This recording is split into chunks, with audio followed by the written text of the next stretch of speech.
إن الحمد لله نحمده ونستعينه ونستغفره ونعوذ بالله من شرور أنفسنا ومن سيئات أعمالنا من يهده الله فلا مضل له ومن يضلل فلا هادي له وأشهد أن لا إله إلا الله وحده لا شريك له وأشهد أن محمدا عبده ورسوله صلى الله عليه وسلم أما بعد فأعوذ بالله السميع العليم من الشيطان الرجيم من همزه ونفخه ونفخه بسم الله الرحمن الرحيم ألف لام ميم ذلك الكتاب لا ريب فيه هدى للمتقين۔ تھوڑی دیر کے لیے اپنی نظروں کو ان بھاگتی دوڑتی گاڑیوں سے ذرا ہٹا کر اس ترقی یافتہ دور سے تھوڑی دیر کے لیے نظریں چرا کر ان اونچی اونچی عمارتوں سے تھوڑی دیر کے لیے اپنا ناتا اپنا تعلق توڑ کر ذرا آج سے 1500 سال پہلے کی طرف چلے جائیں، 15 صدیاں پہلے جائیں، دیکھیے، مشاہدہ کیجیے، جائزہ لیجیے کہ آج سے 1500 سال قبل اور 15 صدیاں پہلے اس روئے زمین پر کیا تھا۔ زمین کے سینے کے اوپر جو بسنے والے انسان تھے، ان انسانوں کے حالات کیا تھے۔ حضرت عیسیٰ کے زندہ آسمانوں پر اٹھائے جانے کے بعد اس دنیا پر ایک وقت ایسا بھی آیا تھا کہ جب قاتل قتل سے، چور چوری سے، ڈاکو ڈاکے سے، زانی زنا سے، بدکار بدکاری سے لطف اٹھا رہا تھا۔ اکثر خدائی خدا کو بھول بیٹھی تھی۔ خدا کا یہ بنایا ہوا سر حجر و شجر کے آستانے کے اوپر جھک رہا تھا۔ نبی آدم کی گمراہی کا یہ ٹھیکیدار شیطان ملعون اپنی کامیابیوں کے اوپر برہنہ رقص کر رہا تھا۔ معصوم بچیوں اور زیر دست غلاموں کی دردناک چیخ و پکار قیامت سے پہلے قیامت صغریٰ کا منظر پیش کر رہی تھی۔ ایسے حالات تھے کہ انسانیت ضلالت گمراہی ان کے اندھیروں کے اندر گم ہو چکی تھی، اور انسانیت ضلالت و گمراہی کی دلدل کے اندر دھنسی ہوئی اور دن بہ دن دھنستی ہی چلی جا رہی تھی۔ کبھی آپ تاریخ کے اوراق پلٹ کے دیکھیں تو اس دور کے حالات کا مطالعہ کریں تو آپ حیران ہو جائیں گے کہ غیرت نام کا کوئی وجود نہیں تھا، حیا کا کوئی تصور نہیں تھا، نظام کا کوئی وجود نہیں تھا۔ انسانیت زمین بوس ہو چکی تھی۔ ایسے حالات کے اندر وہ کون سی چیز تھی کہ جس نے انسانیت کی کایا کو پلٹا؟ وہ کون سی چیز تھی جس نے دنیا میں آ کر انقلاب برپا کر دیا؟ وہ کون سی چیز تھی کہ جس نے انسانیت کو انسانیت کی راہ دکھائی؟ ایسے حالات میں اللہ تعالیٰ نے آسمان کی بلندیوں سے، آسمان کی اونچائیوں سے قرآن کی صورت میں ایک ایسا اسلوب زندگی عطا کر دیا، ایک ایسا دستور حیات عطا کر دیا کہ جس نے دنیا میں آ کر اس انسان کی کایا کو پلٹ کے رکھ دیا۔ اے انسان، تیرے اس دنیا میں آنے کا مقصد کیا ہے؟ کس نے بتلایا؟ قرآن نے بتلایا۔ اے انسان، تو نے ماں باپ کی حیثیت سے اولاد کی تربیت کیسے کرنی؟ کس نے سمجھایا؟ قرآن نے سمجھایا۔ تو نے اولاد کی حیثیت سے ماں باپ کا احترام کیسے کرنا ہے؟ کس نے بتلایا؟ قرآن نے بتایا۔ یہ حق ہے، یہ باطل ہے، فرق کس نے سمجھایا؟ قرآن نے سمجھایا۔ یہ حلال ہے، یہ حرام ہے، تمیز کس نے سکھائی؟ قرآن نے سکھائی۔ یہ جائز، یہ ناجائز، امتیاز کس نے سکھلایا؟ قرآن نے سکھلایا۔ یہ کام کرنا ہے، یہ نہیں کرنا، کس نے سکھلایا؟ قرآن نے سکھلایا۔ الغرض ہر وہ کام جو کرنے کا تھا وہ بھی ہمیں اس قرآن نے سکھلایا، اور ہر وہ کام جو نہ کرنے کا تھا وہ بھی ہمیں اس قرآن نے سکھلایا۔ اور میں آپ کو یہ بتا دوں کہ وہ لوگ جو ناقدین سے مراد وہ لوگ ہیں جو ہر وقت اسلام کے اوپر نقد تنقید کرتے رہتے، پروپیگنڈا کرتے رہتے، سازشیں کرتے رہتے۔ یہ مغرب میں بیٹھے لوگ کبھی کوئی پروپیگنڈا، کبھی کوئی سازش، انہوں نے بھی لکھا ہے کہ تاریخ انسانیت کے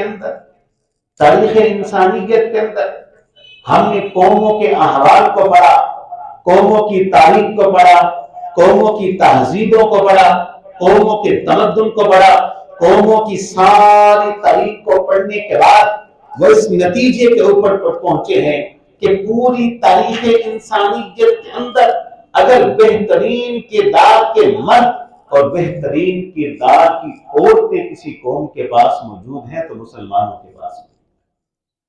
اور وہ کون سا معاشرہ ہے؟ وہ کہتے ہیں صرف ایک ہی معاشرہ ہے جس کو مدینے کا معاشرہ کہا جاتا ہے، جن کو مسلمان محمد کہتے ہیں علیہ الصلوۃ والسلام، مسلمان جن کو صحابہ کرام کہتے ہیں ہمیں پوری تاریخ انسانیت کے اندر اس جیسا معاشرہ کہیں ملا نہیں۔ اس کی وجہ لکھتے ہیں، کہتے ہیں اس کی ایک ہی بنیادی وجہ ہے، اور بنیادی وجہ یہ ہے کہ اس دور کے اندر جو لوگ تھے ان کا ایک کتاب کے ساتھ اتنا گہرا تعلق تھا جس کتاب کو قرآن مجید کہا جاتا ہے۔ اس تعلق نے انہیں ایسا با کردار کیا تھا۔ میں ایک دو باتیں آپ کے سامنے رکھ کر اپنی بات کو آگے چلاتا ہوں کہ ان لوگوں کا قرآن کے ساتھ کیسا تعلق تھا۔ میری گفتگو آگے اس کے بارے میں صحیح بخاری میں ایک حدیث، یہاں صاحب عقل و فہم بیٹھے، بزرگ تشریف فرما ہے، نوجوان بیٹھے، میں بزرگوں سے پوچھتا ہوں کہ آپ کی عمر کافی زیادہ ہے، کیا آج تک آپ نے اپنی زندگی کے اندر کسی ایسے شخص کو دیکھا ہے یا جانتے ہیں کہ جس کے پاس اس کی ساری زندگی کی کل جمع پونجی صرف ایک لنگوٹ ہو؟ لنگوٹ، تہبند، دھوتی جسے ہم کہتے ہیں، بس اس کے پاس ایک لنگوٹ ہے اور کچھ نہیں۔ کوئی بندہ آپ کو ایسا کبھی ملا آج تک؟ صحیح بخاری میں حدیث ہے، رسول اللہ کے پاس ایک خاتون آتی ہے علیہ السلام، اس خاتون نے آ کے کہا اللہ کے رسول علیہ السلام، میں اپنے آپ کو آپ کے سامنے بطور تو ہبہ کرتی ہوں، نکاح کر دیا۔ آپ نے اس خاتون کو دیکھا، نگاہ کو موڑ لیا، جس کا معنی تھا کہ مجھے تم میں کوئی ارادہ نہیں۔ اس خاتون نے سمجھ گئی کہ اللہ کے رسول کو میرے اندر کوئی خواہش نہیں ہے، پاس بیٹھ گئی۔ پاس ایک صحابی بیٹھا، کہتے اللہ کے رسول میرا نکاح کرتے، میرا نکاح کرتے۔ آپ نے کہا بات تو اچھی اور بڑی ہے، میں تیرا نکاح تو کر دیتا ہوں، مہر میں دینے کے لیے تیرے پاس کچھ ہے؟ اس نے کہا کچھ نہیں ہے۔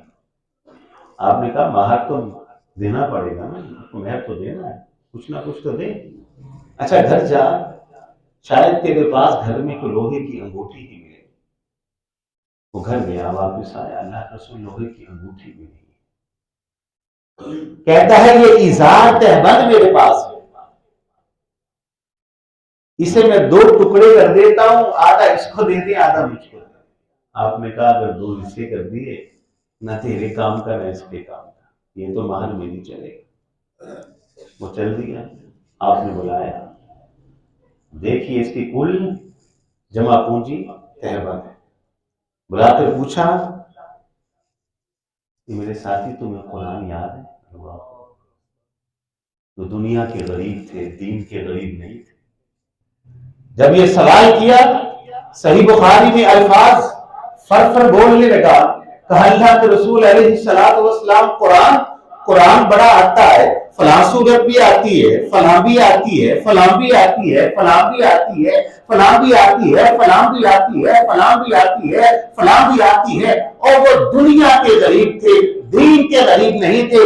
لکھتے ہیں یہ وہ تعلق ہے اس دور کے لوگوں کا اس قرآن کے ساتھ، اس تعلق نے انہیں ایسا باکمال اور باکردار کیا تھا کہ ان جیسا پوری تاریخ انسانیت میں کوئی ملتا ہی نہیں۔ کہا اچھا ایسا کر، جتنی تو نے صورتیں گنوائی ہیں نا، یہ ساری کی ساری اسے یاد کروا دینا، وہی تیرا حق محر ہوگا۔